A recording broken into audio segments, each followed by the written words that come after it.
In 1963, a German company called Weyersberg established a plant in Santa Ana, El Salvador, which is why we have Condor knives from El Salvador.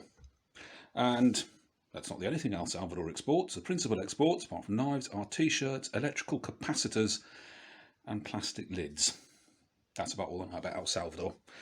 What I do know is Condor do produce a hefty, decent knife. This is the Moonshiner.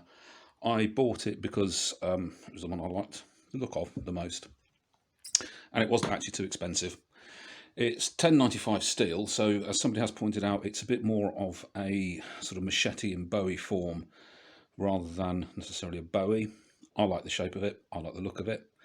I think the handle just looks absolutely gorgeous. I do like that bird's head effect, and if I was any good at wood carving, I would like to try carving something in there to give it a bit more of a face. The handle, nice swell to it.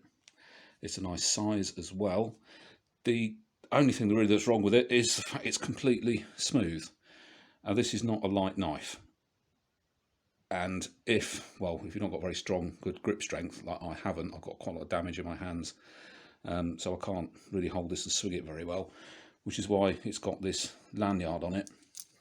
Goes in eventually, a few twists,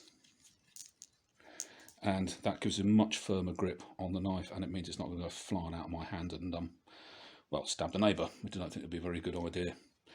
It does take a little while though to get it on and off, but it is, in my opinion, the best modification you can make to this knife. It really does need something. It's a real shame about that grip, because it really is smooth. It's a nice meaty thing to get hold of though. Blade, it's a little false edge on it, little sort of clip point. Overall, if I can remember what I put in, there it is. It is, like I said, not a small knife. Overall, nearly 15 inches or 37 centimetres. Blade is 9 inches, and it's not a thin blade either. That's about, I think, 5mm thick. So it's a decent, hefty chopping knife. Comes with a rather nice little Condor El Salvador stamp on it. Nothing on the other side. I have polished this blade a little bit with some Solvol. It's come up really nicely. And I have given it a little strop, and that really, really has made a difference to the whole thing. It arrived pretty sharp. My usual complaint about expensive knives is that they're not very sharp. This one really, really is. It comes with a very nice sheath. Nice thick bit of leather. Condor's emblem engraved upon it, stamped, and you can just about see there El Salvador stamped in there. It's a slightly unusual one in that it's just got this single fixing here, and it does swivel about. That's supposed to be an advantage if you you're sitting down with a huge knife like this. Apparently it makes it a bit more comfortable to sit. It's a decent thick piece of leather. As ever with anything like this, I've given it a couple of coats of leather conditioner, and that really, really has made a difference to it as well. It sits in there quite nice and firmly. It's a bit of a wiggle to get it in, but when it is in,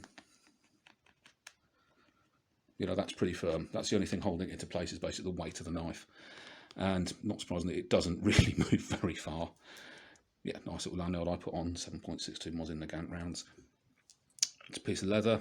All in all, I think a really, really nice knife. It looks, I mean, it's plain, but I think handsome. That bird's head really does set the handle off really nicely, and it is a good, solid knife to chop stuff up with.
So there you go. If you want a knife that cuts better than I can, it's not too expensive. It was about £75, which I think represents pretty good value. Can be sharpened to frighteningly sharp, and yeah, good value, good solid knife.